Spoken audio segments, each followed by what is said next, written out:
আজকে আমরা একটা সুন্দর ফ্লাওয়ার ডিজাইন তৈরি করব। আপনার স্ক্রিনে যে ডিজাইনটি দেখতে পাচ্ছেন এই ডিজাইনটা আজকে আমরা তৈরি করব।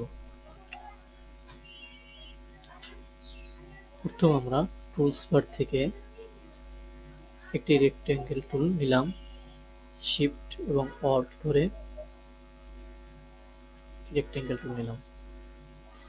সিলেকশন টুলে গিয়ে আমরা ফিল কালার অফ করে দিলাম, স্টক কালারটা চালু করলাম, তারপর ডাইরেক্ট সিলেকশন টুল থেকে পয়েন্ট শিফট ধরে বাকি পয়েন্ট সিলেক্ট করলাম। দুইটা কিন্তু আমরা শিফট ধরে সিলেক্ট করতে হবে। তারপরে আমরা ওয়েট করলাম, দেন লাইন টুল, অ্যাঙ্কর থেকে পরবর্তী অ্যাঙ্কর আসলো। দেন আমরা পেইন টুল থেকে অ্যাঙ্কর পয়েন্ট টুলটি নিলাম। অ্যাঙ্কর পয়েন্টের পরে আমরা ডাইরেক্ট সিলেকশন টুলে গেলাম, একটু পাকা মডিফাই করলাম, বা যতটুকু করলে সুন্দর হয় আপনারা ততটুকু করবেন।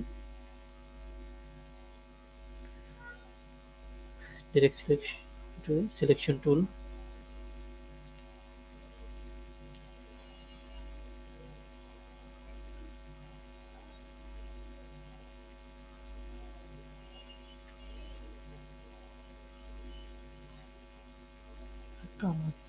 এবারে আমরা কালার দেব। কালার দেওয়ার জন্য সিলেক্ট করে আইড্রপার টুল থেকে এটা পরবর্তী পেশে আবার কালার দেব। তার জন্য আবার আমরা আইড্রপার টুল থেকে এই কালারটা নেব। এখন দেখেন আপনারা এই পাশে কালারটা তো একরকম হয়ে গেছে, আমি চাচ্ছি কালারটা এই পাশে ঘুরিয়ে আনতে। সিলেক্ট করে এই যে আপনাদের গ্রেডিয়েন্ট টুল থেকে আমরা রিসেট গ্রেডিয়েন্ট টুলে ক্লিক করব, তাহলে আমার কালারটা ঘুরে গেল। আমরা কালার থেকে আমরা এখন গ্রেডিয়েন্ট টুলটা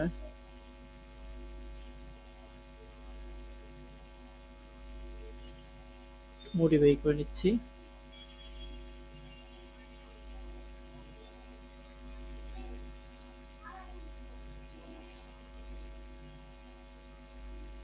এটা আপনাদের নিজেদের মতো করে মডিফাই করে নেবেন।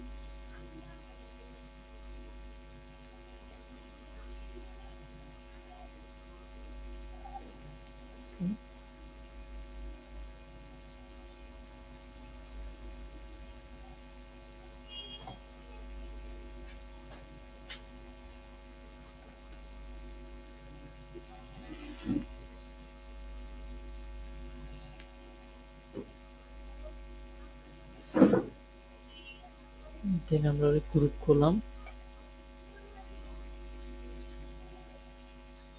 সিলেক্ট করে তারপর রোটেট টুল অল ধরে ক্লিক করলাম,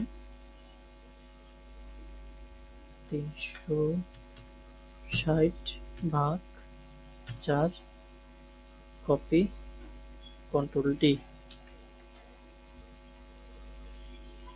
পুনরায় আমরা সিলেক্ট করলাম, হাতে রাইট বাটন গ্রুপ, তারপর একটু ঘুরে দিলাম, শিফট এবং অল বাটন ধরে একটু ছোট করে নিলাম।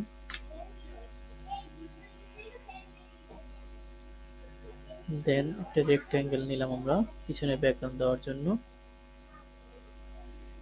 রেক্ট্যাঙ্গেল কালারটা আমি ব্ল্যাক করে দিলাম। দেন হাতে right button arrange send to back.